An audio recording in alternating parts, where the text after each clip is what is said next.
Allah dan damai di bumi.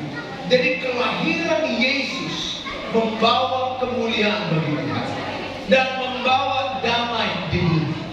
Saya berdoa setiap kita mengalami kemuliaan Tuhan malam ini. Amin. Saya berdoa setiap kita mengalami yang namanya lahir Raja Shalom. Dalam Yesaya 9 ayat 5 dan 6, sudah dinubuatkan 750 tahun sebelum Masehi. Sebelum lahir Tuhan Yesus, sudah ada nabi besar bernama Yesaya. Pasal 9 ayat 5 dan 6, akan lahir seorang juru selamat, akan lahir seorang yang memiliki pemerintahan di atas bahunya. Namanya adalah Raja Shalom. Berarti kelahiran Yesus sudah direncanakan jauh, sudah dinubuatkan bahwa Yesus akan lahir. Demikian juga dalam Maliaki 5 ayat 1 sampai 5 saya baca bahwa kitab PL Maliaki 5 1 sampai 5 sudah dinubuatkan, sudah banyak para nabi mengingatkan akan lahirnya juru selamat. Jadi juru selamat Tuhan Yesus bukan lahir kebetulan, tapi sudah direncanakan. Dan pesan atas saya mengingatkan kepada Bapak Ibu bahwa Yesus lahir memang misinya untuk mati.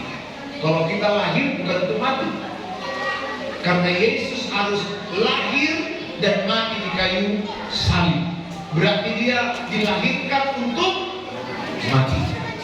Itu Tuhan Yesus. Dia dilahirkan oleh Maria untuk mati di kayu salib. Kita dilahirkan untuk hidup, tapi Yesus tidak. Dia dilahirkan untuk mati, supaya ada penumpahan darah.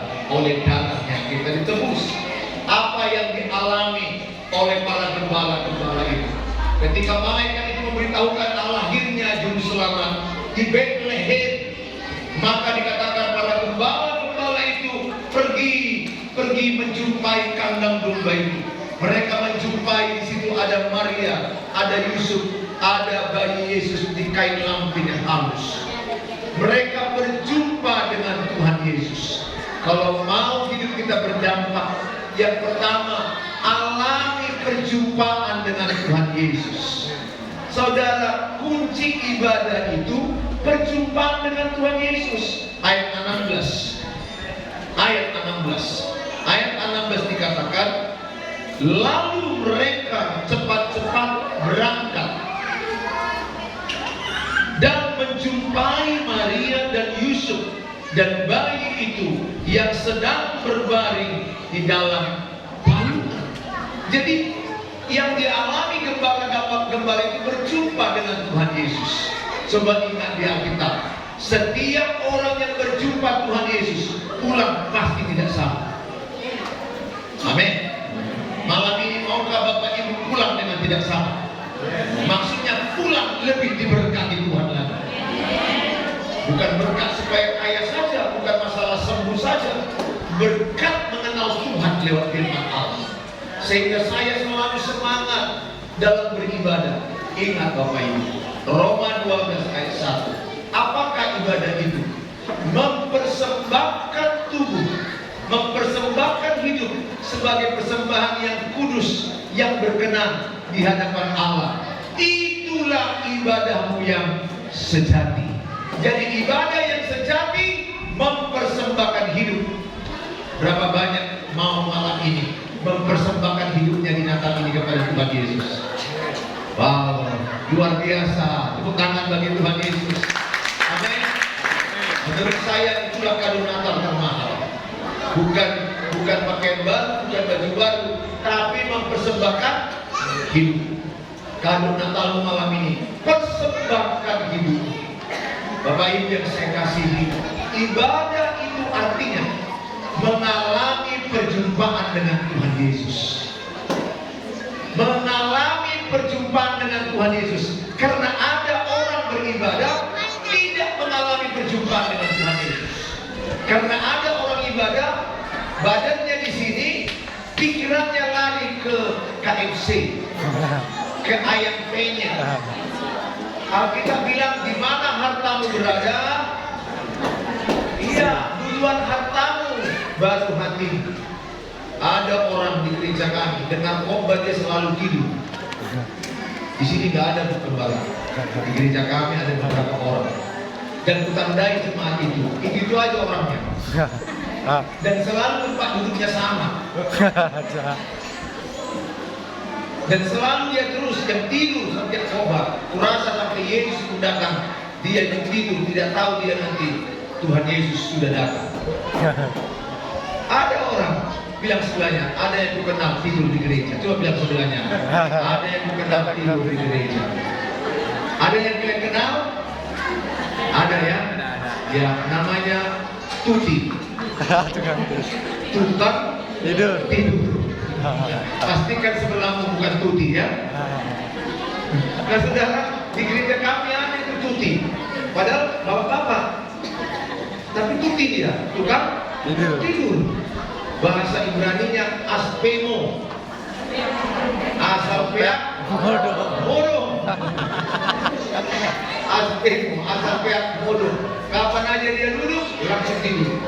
Di mana aja dia didudukkan, langsung tidur. Apalagi dengar khotbah, langsung nyenyak. Tapi kalau dia nonton drakor, hidup dia, hidup hidupnya. Nonton drakor, dengar lagu dangdut, hidup deh. Saudara-saudara, saya berdoa setiap saudara mengalami perjumpaan dengan Tuhan. Maka ini dikatakan Matius 6 ayat 33, cari dahulu kerajaan Allah dan kebenarannya, maka sekaliannya ditambahkan kepadamu. Makanya kalau besok pagi saya bangun, yang paling kurindukan berjumpa dengan Tuhan Yesus. Amin. Apakah saudara rindu setiap hari membangun mesbah dengan Tuhan? Seperti Daud berkata, lebih baik satu hari daripada beribu-ribu hari di Sang Kuasa. Lebih baik satu hari daripada beribu-ribu hari di Bali. Mana lebih enak, di Bali atau di hadirat Tuhan? Mana yang membuat engkau lebih refreshing? Lebih refreshing pergi ke Danau Toba atau di hadirat Tuhan? Saya sudah tahap. Betulkah di hadirat Tuhan? Betul. Jangan seperti nenek opung-opung yang ku tahu. Dia bilang, betul Pak Pendeta, lebih enak di hadirat Tuhan. Maksudmu Ina? Dia bilang, aku di gereja langsung mulu mau, dan ada teman ganggu aku. Katanya kalau di gereja langsung tidur aku. Tidak ada yang mengganggu aku. Di rumahku banyak cucuku, ribu kali. Di gereja paling enak tidur katanya. Gak ada yang mengganggu dia. Sehingga dia senang di hadirat Tuhan. Apalagi pendeta itu yang khotbah, langsung tidur aku. Tapi ku pastikan kalau saya pendetanya, ku ganggu kau tidur. Amin. Karena kita rindu mengalami perjumpaan dengan Tuhan. Coba lihat Paulus. Ketika dia mengalami perjumpaan dengan Tuhan, sebelumnya namanya Saulus, pembunuh orang Kristen. Berjumpa Tuhan, berubah nama jadi Paulus, rasul, penulis 2/3 perjanjian baru. Dia mengalami perjumpaan Tuhan, ada perubahan. Coba lihat Sakeus. Siapa Sakeus? Sakeus orang yang rakus, orang yang mengambil uang rakyat, pemungut cukai, pemungut pajak, pemeras rakyat. Saking rakusnya dia, tidak ada orang yang suka sama dia. Gak ada orang yang suka sama orang rakus. Pastikan di sebelah kiri kananmu bukan orang rakus. Amin. Ada Sakeus itu rakus, tamak. Dia pilih uang rakyat, koruptor. Tapi jumpa Tuhan Yesus, Sakeus berubah menjadi orang yang murah hati. Dari orang pelit jadi murah hati. Dia mengembalikan 4 kali lipat. Setengah hartanya dikasih kepada orang yang berkekurangan. Sakeus yang pelit berubah menjadi pemberi. Siapa di sini yang suka memberi? Amin. Haleluya. Iya. Saudara lebih suka di mana? Ditraktir atau mentraktir? Mentraktir. Ulang itu, traktir aja kan bilang. Mentraktir atau mentraktir? Mentraktir. Oh, mentraktir ya Pak. Pulang dari sini Pak ya? Iya. Traktir saya. Iya, anak Tuhan itu ciri-cirinya pemberi. Alkitab bilang apa? Lebih baik memberi daripada Menerima. hafalnya kalian semua ya. Lakukanlah itu. Ingat, anak Tuhan tidak boleh meminta-minta. Anak Tuhan tidak boleh mengemis-mengemis. Bahkan anak Tuhan sejatinya tidak meminjam-minjam uang. Haleluya. Haleluya. Amin. Amin. Aku berdoa semua kita pulang dari tempat ini tidak lagi mau Minjam-minjam. meminjam-minjam uang. Haleluya. Haleluya. Karena banyak orang Kristen mempermalukan Bapa di sorga. Anak saya juga Bu, kalau sempat anakku pergi kuliah, di kantin banyak utangnya, minjam-minjam uang dia sama kawannya beli lontong, minjam uang lagi untuk beli pulsa, minjam uang lagi untuk beli pakaian. Yang malu siapa? Banyak. Bapaknya, orang tuanya. Siapa bapak kita? Yesus. Siapa bapak kita? Yesus. Bapak di surga. Amin. Jadi kalau ibu bapak meminjam-minjam, siapa yang malu? Bapak di surga. Siapa yang malu? Bapak di surga. Malu dia. Jangan kita memalukan Bapak di surga. Bukan salah mencicil rumah Pak, mencicil mobil, sepeda motor, meminjam uang di bank untuk usaha. Yang gue maksud adalah meminjam-minjam uang beli baju, pinjam. Untuk beli TV, pinjam. Untuk beli handphone, pinjam. Untuk ke salon bernatal, pinjam. Ada orang mau ke salon aja tuh masih minjam-minjam. Kalau nggak minjam, berutang dia ke tukang salon itu. Nanti dibayarnya tahun baru katanya. Ingat 1 Samuel 16 ayat 7. Tuhan tidak melihat penampilan, tapi Tuhan melihat hati. Bilang sebelahnya, Tuhan tidak melihat penampilan. Tuhan tidak melihat penampilan. Bilang sebelahnya, jangan lagi demi gaya. Haleluya. Saya mau tanya kepada Bapak Ibu. Menurut Bapak Ibu, biaya hidup mahal atau murah? Mahal. Biaya hidup mahal. Wow. Menurut saya, gaya hidup yang mahal. Betul, Dina. Biaya hidup ini beras. Paling pun beli ikan. Pakai listrik, malam-malam satu aja hidup, ya semua mati. Kayak mama saya, malam-malam airnya itu menetes-netes. Yang penting pulsanya sedikit. Begitu mama betul karena janda. Jadi dia hemat-hemat.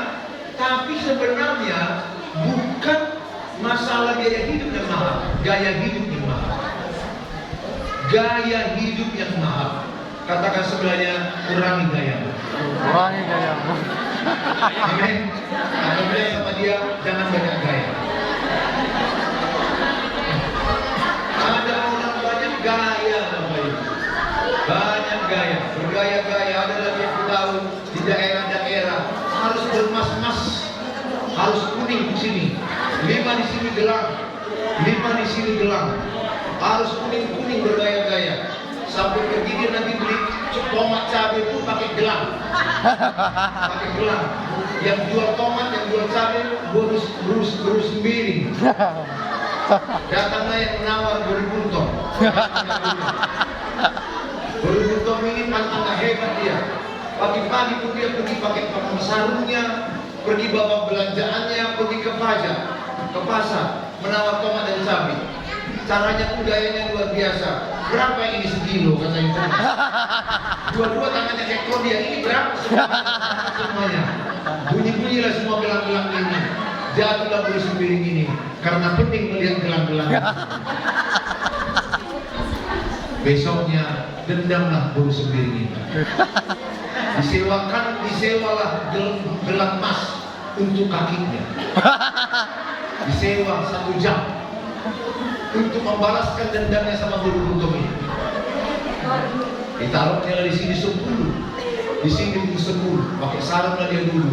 Dia tunggu-tunggunya guru buntung ini. Datang lagi guru buntung ini dengan pas gelangnya 5 di sini, 5 di sini. Ditanya lagi sama dia, berapa ini sekilo? Nanti langsung mengambil habis piring ini, yang katanya sarungnya, yang ini 5.000 sekilo, yang ini 20.000 sekilo, ambillah semua. Dan pingsanlah betul-betul. Di atas orang kaya masih ada orang Kaya. dan kalau kau kaya nggak perlu mempertontonkan kekayaan. Tuhan tidak tertarik dengan gaya-gaya kaya kita. Mari kita datang kepada Tuhan sebagaimana adanya. Dia menerimamu apa adanya. Makanya saya mengajak semua kita jauhi sifat meminjam-minjam. Jauhi itu. Ibrani 13 ayat 5 berkata, cukupkanlah dirimu dengan apa yang ada padamu. Coba katakan buat-buat, saya cukupkan diriku dengan apa yang ada padamu. Satu dua ya. Saya cukupkan diriku dengan apa yang ada padaku. Bilang sebelahnya jangan mati demi gaya. Jangan mati. Kurangi gaya. Haleluya. Haleluya. Amin. Amin. Ayat kedua, ibu-ibu, percayalah saya bilang, ibu-ibu yang gayanya banyak, lipstiknya gayanya banyak, itu bu, karena banyak masalahnya. Yang banyak masalah itu banyak gaya. Percaya saya bilang, kenapa? Menutupi masalahnya banyak pakai lipstik, pakai makeup, jalur lambat, jalur kencang, Saya ajak kita semua sama-sama kurangi gaya, amin. Baik bernatal ini pun nanti jangan terlalu repot. Jangan terlalu repot memaksakan beli baju baru, harus apa makanannya, nggak usah. Kayak di kampung kami dulu kalau bernatal, mama saya itu kalau kue-kue tari itu disimpannya di semari. Tapi dia keheranan karena selalu habis, ada kucing yang memanja. Selalu habis. Dan biasanya di rumah kami yang terakhir habis itu kue bakar, kue sagu itu, yang kalau dimakan satu minumnya 2 gelas. Yang putih sagu seto termasuk itu apa? Terakhir itu yang habis.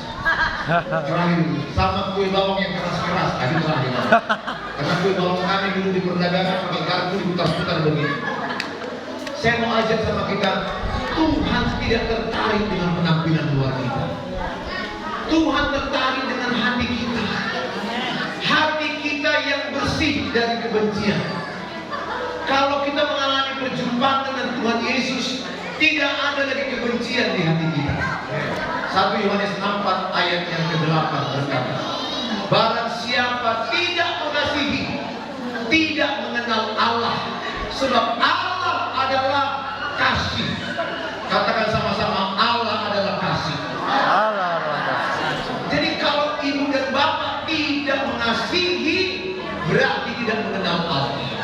Makanya saya percaya orang yang ada kasih Allah, tidak ada benci di hatinya. Tidak boleh ada benci di hati orang percaya. 1 Yohanes 3 ayat 15. Pembenci itu sama dengan pembunuh manusia. Tidak masuk menerima hidup kekal. Jadi pembenci tidak ke surga. Tapi kalau kulihat wajah-wajah kalian, semua di sini pengampun, pemaaf, tidak ada pembenci, sehingga semua di ruangan ini masuk kerajaan surga. Haleluya, amin.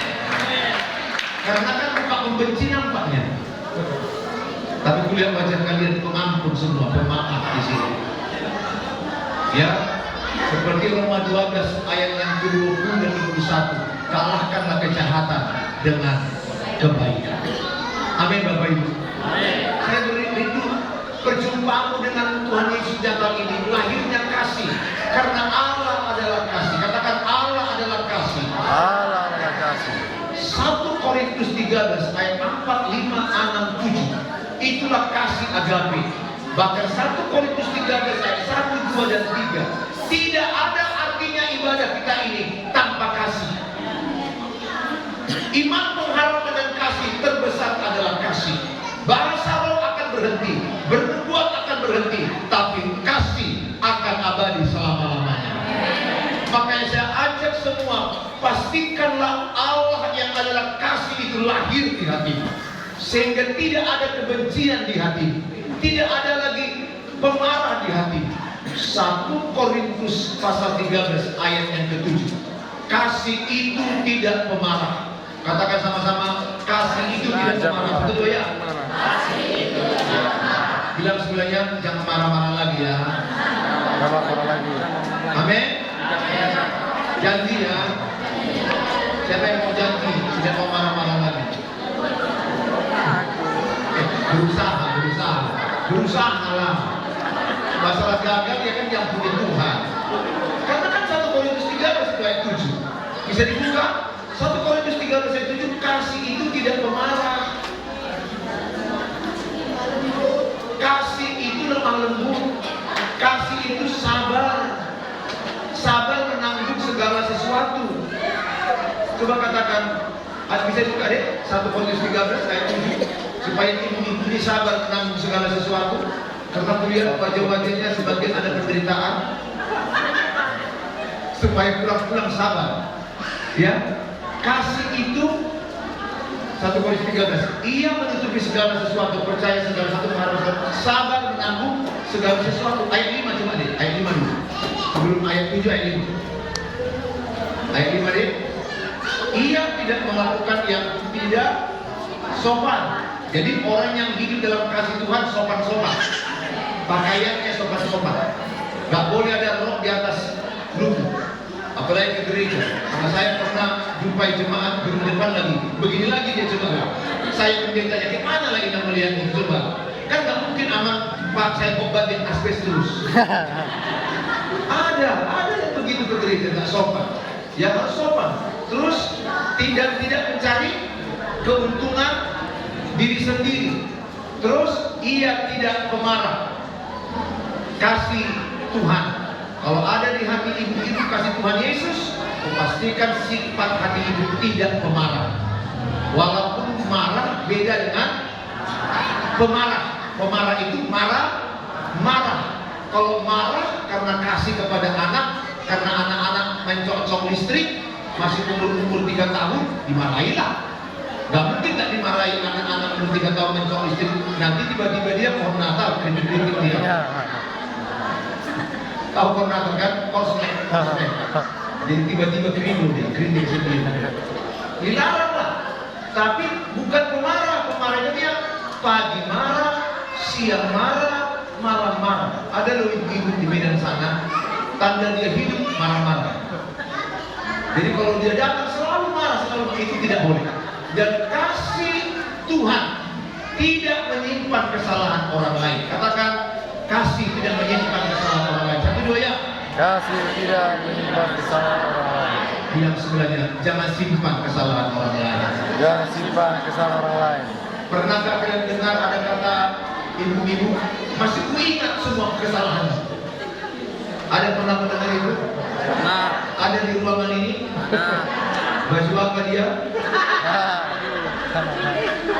Pernah kalian jumpai, masih ingat aku ya, sakitnya hati. Dari mulai pacaran kita gak pernah membahagiakan aku. Sampai sekarang sudah angkat anak kita, tetap sakit hati. Gak bisa melupakan itu. Sama dengan mamaku, gue gak sakitnya hati. Mertuanya maksudnya. Sakit kali sama mertuanya. Sama kakakmu juga yang di Bekasi itu, sama yang di Beras tadi, udah mau jambak itu. Sakit kali hatiku sama dia. Ingat, kasih Tuhan Yesus adalah tidak menyimpan kesalahan orang lain. Amin. Maukah ibu bapak mengampuni? Mau ya, tidak menyimpan kesalahan orang lain dan tidak mengingat-ingat kesalahan orang lain. Tidak mengungkit-ungkit. Bukan berarti lupa kesalahan itu. Kalau ibu tampar suami, ingat nggak selamanya? Ingat? Adakah di sini pernah tampar suami? Jangan angkat tangan, Bu. Jangan angkat tangan. Nanti bapaknya lari. Di Medan yang banyak itu, suami pukul istri. Sini nggak ada. Ada jemaat kami dipukul, disiksa. Jemaat GBI. Tapi saya katakan, jangan simpan kesalahan, ampuni. Dan mengampuni bukan berarti melupakan kejadian. Tidak mengungkit-ungkit, itu maksudnya. Tahu mengungkit-ungkit Bapak Ibu? Tidak mengulang-ulangi ceritanya. Sudah lama kejadiannya, masih kita bilang 5 tahun yang lalu, 10 tahun yang lalu, 15 tahun yang lalu. Nah, inilah orang yang mengungkit-ungkit kesalahan orang lain. Saya mengajak semua kita pada hari ini, pulanglah membawa kasih Tuhan Yesus. Pulanglah membawa damai sejahtera. Damai sejahtera itu beriringan dengan mengampuni. Tidak bisa damai sejahtera hati Bapak dan hati Ibu kalau tidak mengampuni. Kalau tidak mengampuni, kupastikan tidak damai sejahtera. Karena ada yang tahu udah bahasa roh, tapi tidak mau mengampuni. Saya bingung, itu bahasa roh atau bahasa apa? Orang kalau udah bahasa roh itu penuh buah roh. Buah roh itu kasih, sabar, mengampuni. Saya jumpai beberapa ibu, beberapa orang nggak mau mengampuni. Sekali lagi Bapak Ibu, damai sejahtera Allah lewat Natal ini akan ada di hati kita kalau kita mengampuni. Mungkin ibu bilang, sakit kali hatiku dibuat mertua Pak Pendeta. Sakit kali hatiku dibuat ipar perempuanku ini. Dibuat edaku, itu bahasa Ibrani-nya, eda. Karena eda ini kan makhluk halus. Maksudnya perasaannya halus, yang selalu membuat masalah menyakiti. Makanya jarang lihat yang bereda ini dan dengan tangan. Apalagi makan rujak sepiring berdua, itu paling jarang. Kalau sempat makan rujak sepiring berdua, bukannya mencucuknya jambu air, hidung edanya yang duduk. Karena mirip jambu, baru edanya bilang, kenapa hidungmu kau cucu Eda? Maaf Eda, kusangka jambu. Kenapa? Banyak benci di hati. Saya pun masih menjumpai ada pendeta benci dengan pendeta. Saya bingung. Bisa pendeta benci dengan pendeta? Kalau masalah tidak cocok, nggak apa-apa. Misalnya saya dengan Pak Benyamin dengan saya, karena saya banyak ngomong, dia kurang banyak ngomong, nggak cocok, ya nggak apa-apa. Contoh, nggak cocok, namanya nggak apa-apa, tapi nggak boleh dia benci. Kalau nggak cocok dengan edamu, dengan iparmu, nggak apa-apa, tapi nggak boleh benci. Nggak cocok karena edamu banyak mengkhianatimu, banyak menggosipmu, banyak memfitnahmu, banyak mengata-ngatain yang jelek di belakangmu. Di depanmu baik-baik, di belakang dihabisi hidupmu. Ingat Roma 12 ayat 9. Kasih itu tidak berpura-pura. Katakan sama-sama, kasih tidak berpura-pura. Kasih dia berpura-pura. Bilang sebelahnya, stop sandiwara. Stop sandiwara. Hidup ini penuh Sandiwara. sandiwara. Tapi di gereja ini tidak ada sandiwara. Ada orang pintar sandiwara. Gak ada masalahku denganmu, gak ada masalahku denganmu. Tapi lehernya begini, gak ada masalahku denganmu.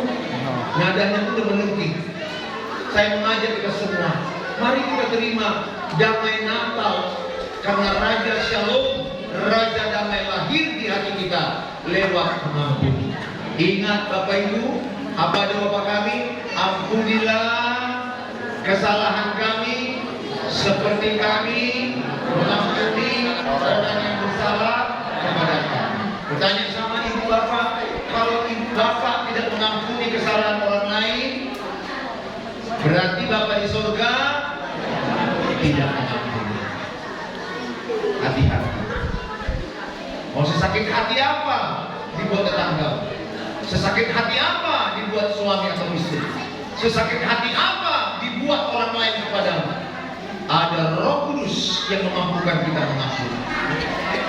Makanya Roma 5:5 dikatakan kasih karunia bekerja oleh Roh Kudus.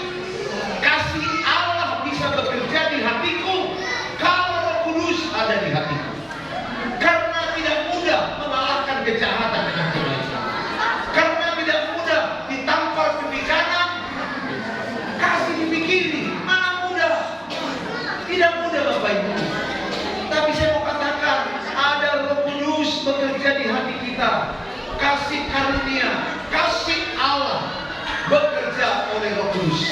saya percaya di hatimu ada Roh Kudus.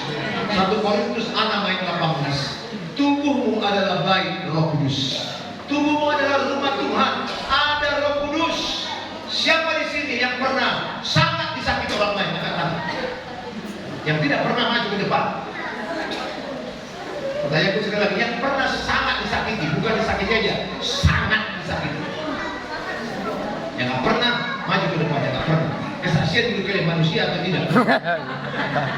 Iya kan Pak? Kalau manusia pasti pernah. Ingat, siapa yang paling menyakitimu? Amsal 27:17. Besi menajamkan dengan besi, manusia dengan sesamanya. Besi dengan besi menajamkan kalau berdekatan. Jadi yang paling menyakitimu itu adalah yang berdekatan dengan. Tidak kiri kanan yang dekat-dekat itu. Kemungkinan besar itulah yang menyakitimu. Gak mungkin ibu-ibu disakiti orang Prancis. Udah hebat lah. Kalau jumpa ke saya, Pak Pendeta, doakan aku sakit hati sama orang Australia. Atau ada ibu-ibu di sini sama saya, Pak Pendeta, doakan aku sakit hati aku sama suami-suami tetangga. Nah, apa hubunganku dengan suami-suami? Tapi kalau ibu bilang sakit hati aku dengan suamiku, cocok. Karena besi dengan besi, besi dengan besi harus berdekatan, baru menajamkan, betul? Manusia dengan manusia saling menajamkan. Makanya yang menyakiti itu gak jauh-jauh, orang yang dekat dengan. Kalau suami yang menyakitinya siapa? Istri. Gak mungkin Pak istri orang lain menyakiti Bapak. Gak mungkin juga anak gadis lain menyakiti Bapak. Betul? Kalau istri yang menyakitinya siapa? Suami. Selain suami siapa lagi yang menyakiti istri? Mertua perempuan. Betul, laki-laki juga mungkin. Ipar perempuan. Ya beda. Siapa lagi? Tetangga. Ya, tetangga yang dekat-dekat hanya gara-gara air tumpah hujan, betul? Tumpahan air hujan. Ada yang berantem tetangga kami hanya gara-gara asap. Ada pernah pengalaman kalian? Rumah kami itu mamaku dengan tetangganya. Mamaku cerita, gara-gara asap api dari tetangga selalu ke rumah mamaku ini. Mamaku ini marah-marah. Oh, kebalik. Mamaku yang bakar, itu mamaku bakar sampah, asapnya ke tetangga. Datang ke tetangga ini, masuk kamu ke mamaku. Apa maksudmu? Mau banyak berantem? Hanya gara-gara asap, hanya gara-gara tumpah air hujan, banyak orang berantem. Tapi saya berdoa, semua di tempat ini adalah pembawa damai sejahtera Allah. Sehingga engkau membawa dampak di lingkunganmu, di rumahmu, di mertuamu, dimanapun engkau pergi. Ingat, Ibrani 12:14. Berusahalah hidup damai dengan semua orang. Berusahalah hidup damai dengan semua orang. Ibrani 12:14 menyuruh kita tidak boleh hanya diam-diam kalau nggak berdamai. Berusahalah hidup damai dengan semua orang. Ayat ini mengajarkan kita supaya kita pulang Natal ini jangan hanya diam-diam, kita bawa dampak. Dampak apa? Berdamai. Berdamai yang pertama, berdamai dengan Allah. Karena banyak dosa kita, Dia lahir mengampuni kita. Kedua, berdamai dengan dirimu sendiri. Ketiga, berdamai dengan orang lain. Ingat Bapak Ibu, tidak bisa kita berdamai dengan orang lain kalau tidak berdamai dengan dirimu sendiri. Pernahkah ibu bapak menyuruh orang, ayolah Bu, berdamai dengan ibu itu. Ayolah Pak, salahlah adikmu itu, berdamailah dengan adikmu itu. Gak mau aku katanya. Itu adalah akibat dia tidak berdamai dengan dirinya sendiri. Ibu bapak, maksudnya masa lalumu ada yang menyakitimu, masa lalumu ada yang mengecewakanmu. Ampuni masa lalumu, berdamai dengan masa lalumu, terima masa lalumu. Ampuni orang-orang yang lalu menyakitimu, berdamai dengan dirimu sendiri. Ada orang lahir melihat badannya, dia gak terima. Kenapa badanku begini? Kenapa aku lahir dari orang miskin? Kenapa bapak mamaku cerai? Kenapa aku begini? Kenapa kami susah? Dia lahir dengan keadaan yang banyak perbandingan. Dia tidak menerima dirinya. Dia tidak mau berdamai dengan dirinya. Akhirnya dia gak berdamai dengan pasangannya. Makanya kasihan aku lihat rumah tangga yang berantem terus. Kenapa dia berantem terus? Karena dia tidak berdamai dengan dirinya sendiri. Ingat Matius 22 ayat 37 sampai 40. Yang pertama, kasihilah Tuhan Allahmu segenap hatimu, segenap jiwa, akal budi. Hukum yang kedua yang tidak kalah dengan hukum pertama, kasihilah sesamamu manusia seperti mengasihi dirimu sendiri. Berarti disuruh apa? Duluan mengampuni diri sendiri, duluan mengasihi diri sendiri, baru bisa mengasihi orang lain. Malam ini di Natal ini, maukah engkau mengasihi dirimu sendiri? Maukah engkau mengampuni masa lalu? Maukah engkau berdamai dengan cerita pahit hidupmu, supaya engkau bisa berdamai dengan orang lain, supaya engkau bisa mengasihi orang lain. Aku jumpai banyak orang Kristen tidak berdamai dengan orang lain, tidak mengasihi orang lain. Kenapa? Karena dia tidak berdamai dengan dirinya. Banyak cerita pahit yang dialami dia, banyak disakiti masa kecilnya, banyak dilukai, banyak dibanding-bandingkan, ditolak, diusir. Luka batin banyak di hatinya, sehingga dia tidak menerima cerita hidupnya, sehingga dia pahit hidupnya, sehingga dia tidak bisa berdamai dengan orang lain. Bapak Ibu yang saya kasihi, saya ajak, berdamailah dengan dirimu. Tuhan tahu ceritamu. Walaupun engkau katakan baik-baik saja, sebenarnya engkau punya cerita pahit dalam hidup. Engkau punya cerita kekelaman yang sulit engkau ceritakan, tapi Tuhan mengasihimu. Ingat Roma 8 ayat 28, Allah turut bekerja dalam segala perkara, mendatangkan kebaikan. Kalau ibu dan bapak bisa berdamai dengan diri sendiri, bisa mengasihi dirimu sendiri, saya yakin engkau bisa mengasihi orang lain. Engkau bisa berdamai dengan orang lain. Ampuni kesalahanmu, ampuni kesalahanmu, engkau pun bisa mengampuni kesalahan orang lain. Saya berdoa di Natal ini, lahirnya Raja Damai membawa dampak kasih, membawa dampak damai sejahtera, sehingga engkau pulang Natal ini, kau akan berdamai dengan musuhmu. Matius 5, 44, 45. Tanda anak Bapa di sorga memberkati musuhnya, mendoakan orang yang menyakitinya. Itu tanda anak Bapa di sorga. Kalau ada yang menyakitimu, Natal ini doakan dia. Nanti pas doain ya, doakan dia. Siapa yang menyakitimu, doakan. Itulah tanda anak Bapa di sorga, memberkati musuh, mendoakan orang yang menyakiti dia. Saya percaya ketika itu terjadi, melepaskan pengampunan, beban diangkat Tuhan, berkat dicurahkan, kemenangan dicurahkan. Matius berkata, mengampuni dulu baru meminta sesuatu. Alkitab berkata, berdamai dulu baru beribadah, sehingga ibadah didengar Tuhan. Gak ada ibadah didengar kalau penuh kebencian, penuh amarah, penuh sakit hati. Saya berdoa semua kita pulang berdamailah dengan sesamamu. Bawalah dampak di lingkungan. Dan kalau ada keenakan dengan edamu, langsung nanti habis doa berkat, WA edamu, Salam Eda, selamat Natal Eda, maafkan saya mengasihi Eda. Edamu ini selama ini 3 tahun gak cakapan denganmu, terkejut terima WA-mu. Langsung dia bilang, akhir zaman Eda katanya. Tanda-tanda akhir zaman telah tiba Eda. 3 tahun kau baca kabi aku, tapi kau bilang sekarang maafkan aku Eda. Eda juga bilang, aku juga minta maaf Eda. Nah, udah senang hatimu, baru kau bilang sama dia, WA berikutnya, sudah ada paket hadiah kukirim sama Eda. Terimalah hadiah Natal. COD, bayar ya Eda, 1 juta. Naiklah sasaknya lagi. Udah baik hatinya, dipanaskan lagi dengan COD 1 juta pula. Baju Natal Eda, terimalah itu.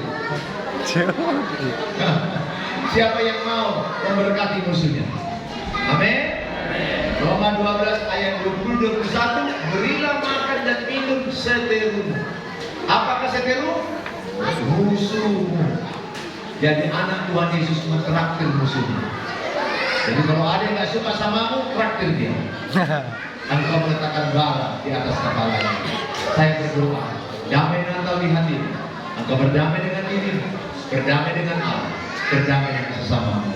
Dalam Tuhan Yesus, mari kita terima Raja Shalom lahir di hati kita. Tepuk tangan bagi Tuhan. Mari kita katakan kepada Tuhan Yesus. Haleluya.